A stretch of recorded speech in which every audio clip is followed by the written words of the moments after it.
नमस्कार. शेती शिक्षण मुलांच्या भविष्यासाठी एक अमूल्य शिदोरी.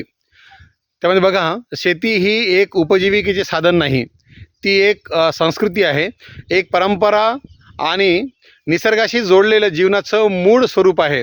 आजच्या वेगवान तंत्रज्ञानाच्या युगात आपली मुले डिजिटल गॅजेट्समध्ये रमलेली आहेत, पण त्याच्या मुळाशी म्हणजे मातीत संपर्क हरवत चाललेला आहे.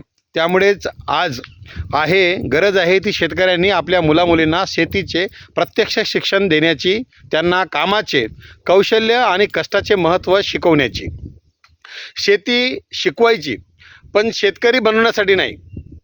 मग काय तर हे स्पष्ट करणे महत्त्वाचे आहे की आपल्या मुलांना शेती शिकवण्यामागे उद्देश त्यांना केवळ शेतकरी बनवण्यासाठी नाही, तर त्यांना डॉक्टर, इंजिनियर, अधिकारी किंवा उद्योजक व्हायचं असेल तरी चालेल, पण त्यांनी जीवनाच्या मूळ गरजा, अन्ननिर्मितीची प्रक्रिया आणि निसर्गाशी संवाद हे शिकणं गरजेचं आहे.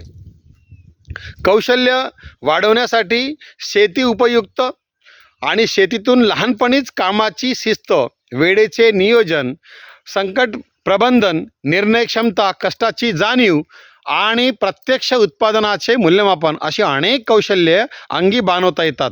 आज ज्या लाईफ स्किल्सची शाळांमध्ये किंवा ट्रेनिंगमध्ये शिकवणूक केली जाते, तीच शेती नैसर्गिक पद्धतीने शिकवते.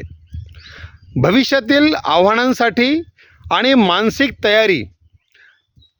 उद्या तंत्रज्ञान जरी प्रगत झालं तरी अन्नधान्याची गरज कधीही कमी होणार नाही.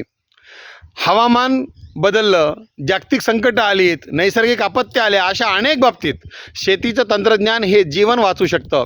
त्यामुळे मुलांना शेतीशी जोडणं म्हणजेच त्यांना भविष्यातील अनिश्चिततेसाठी सज्ज करणं. नवीन दृष्टिकोनातून सुद्धा शेती पाहायला हवं आणि त्यांना ते शिकवायला पण पाहिजे. आजच्या पिढीने शेतीकडे फक्त कष्टप्रद किंवा नफेखोरीच्या दृष्टीने न पाहता एक आधुनिक व्यवसाय, स्टार्टअप किंवा पर्यावरणपूरक उपक्रम म्हणून पाहायला हवं. त्यासाठी शेतीचा अनुभव आणि संवाद हाच पाया ठरतो.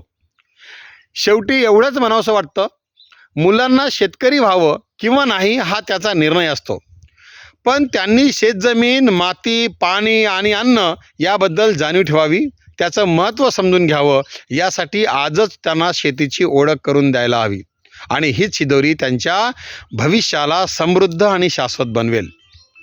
धन्यवाद.